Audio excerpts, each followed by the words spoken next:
Sa paglalakbay natin sa panahon ng Kwaresma, pinapaalala po sa atin, mga minamahal kong kapatid, kung gaano tayo kamahal ng Diyos at kung paanong araw-araw tayong pinipiling mahalin ng Diyos. Kaya palakpakan po natin ang ating Panginoon. At alam po ninyo ang katotohanan na sa paglalakbay natin sa buhay na ito, hindi talaga natin maiiwasan ang pagharap sa mga matitinding pagsubok ng buhay. Yung mamatayan, yung mawalan ng trabaho, yung mabroken, lalo't higit yung mga kababayan natin at kapwa-tao nating nakakaranas ng giyera ngayon sa Middle East. Alam po ninyo, sa mga pagkakataon na nakakaranas tayo ng matinding pagsubok at problema sa buhay, minsan inaakala nating pinababayaan tayo ng Diyos.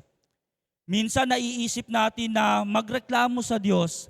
Alam po ninyo, marami tayong pwedeng isisi sa Diyos. Pero alam po ninyo, mas marami tayong dapat ipagpasalamat sa Diyos. Amen? Nasa kabila ng mga pagsubok sa buhay, eto tayo ngayon buhay. Ito tayo ngayon hindi nakakaranas ng giyera, kahit papaano nakakakain tayo ng 3 araw, 5 beses sa isang araw. Yan po ay mga biyayang dapat nating ipagpasalamat sa Diyos. Kaya nga po, ang tagpo po sa Ebanghelyo ngayon ay tagpo ng transfiguration of the Lord, ang pagbabagong anyo ng Panginoon. Ito po ay pagpapatunay na pinapakita sa atin ng ating Panginoon na siya ay Diyos na totoo at tao ring totoo. At sa pagsunod niya sa kalooban ng Diyos Ama, siya ay makakaranas ng pag-aalipusta, siya ay makakaranas ng pagpapakasakit, siya ay makakaranas ng pagkamatay. Pero at the end of the day, si Jesus ay muling nabuhay. At ayun po ang nais ng Diyos sa bawat isa sa atin, na kahit na punong-puno tayo ng problema sa buhay, mga minamahal kong kapatid, huwag tayong susuko, huwag tayong bibitaw, sapagkat si Jesus, ang nais ni Jesus, makasama tayo sa buhay na walang hanggan. Amen? Kaya palakpakan natin ang ating Panginoong mapagmahal sa bawat isa sa atin. Kaya mga minamahal kong kapatid, tandaan natin na mahal tayo ng Diyos. Ang nais sa atin ng Diyos, pakinggan natin lagi ang kanyang tinig. Hindi lang sa simbahan, kundi sa pang-araw-araw ninyong buhay, sa inyong pagdarasal, pakinggan ninyo ang tinig ni Jesus. Piliin lagi si Jesus at dapat laging si Jesus ang gumagabay sa inyong buhay.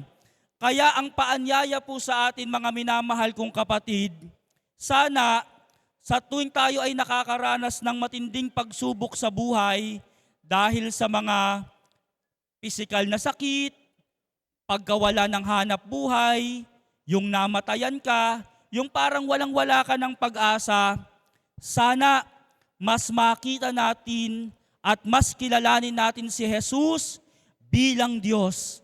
Sapagkat si Jesus ang katuparan sa lahat ng pangako sa atin ng Panginoon. Kung kaya sa Ebanghelyo, napakinggan ninyo na nakita ng mga alagad si Moises at si Elias. Si Moises, kung saan ipinagkatiwala ang 10 utos. Kay Elias, ang propeta sa lahat ng mga propeta. Sila ay sumisimbolo na si Jesus bilang Diyos na totoo at tao rin namang totoo, ang katuparan sa pangako ng Diyos sa ating lahat. Mga minamahal kong kapatid, sa paglalakbay sa mundong ito, huwag tayong mawawala ng pananampalataya. Maniwala tayo nakasama lagi tayo ni Jesus. Pero ito po ang hamon sa atin. Mahal tayo ng Diyos, pero yung pagmamahal sa atin ng Diyos, ibigay natin sa ating kapwa-tao. Amen? Piliin lagi si Jesus, dapat si Jesus, at tanging si Jesus lang ang sentro ng ating buhay, ngayon at magpasawalang hanggan. Amen. Magsitayo po ang lahat.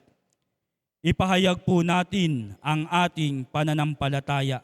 Tayo pong lahat, sumasampalataya ako